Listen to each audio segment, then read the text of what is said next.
শেখ হাসিনা পালিয়ে গেছে, শেখ হাসিনা নাই, শেখ হাসিনা চলে গেছে, শেখ হাসিনা পালায় না।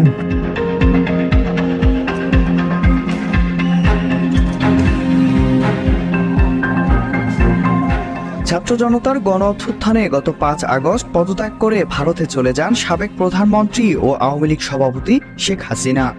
এতদিন তিনি সেখানেই অবস্থান করছিলেন। ভারত থেকে সৌদি আরব, সংযুক্ত আরব আমিরাত ও ফিনল্যান্ডে আশ্রয়ের জন্য চেষ্টা করেছিলেন বলে জানা গেছে। তবে সাবেক এই প্রধানমন্ত্রী দুবাইয়ে আশ্রয় পেয়েছেন বলে এক গোপন সূত্র নিশ্চিত করেছে। তবে ঠিক কবে নাগাদ তিনি আরব আমিরাতে পৌঁছান তা এখন পর্যন্ত নিশ্চিত হওয়া যায়নি।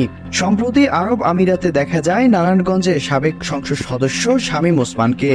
ধারণা করা হচ্ছে শেখ হাসিনা দুবাইয়ে শামীম ওসমানের বাসাতেই অবস্থান করছেন।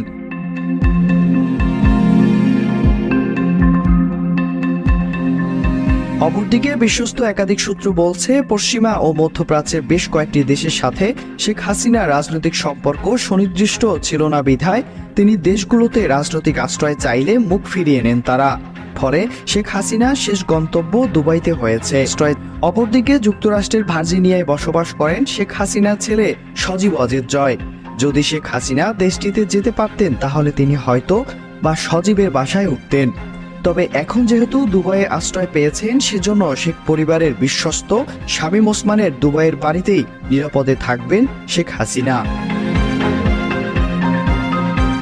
এদিকে সাবেক প্রধানমন্ত্রী শেখ হাসিনা বাংলাদেশ থেকে পালিয়ে যাওয়ার পর যুক্তরাষ্ট্রের ভিসার জন্য আবেদন করেন, কিন্তু তা প্রত্যাখ্যান করা হয়।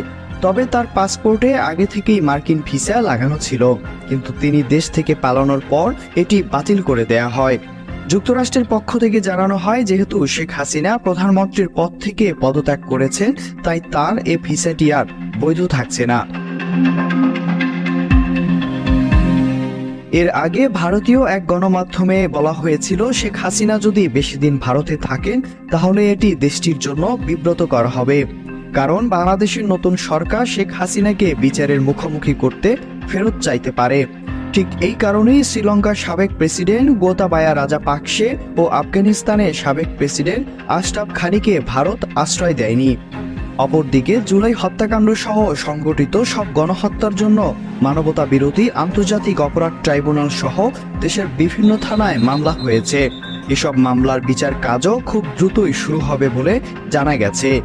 এখন অপেক্ষার বিষয় আওয়ামী লীগের রাজনীতির ভবিষ্যৎ কর্মপরিকল্পনা কি হতে পারে।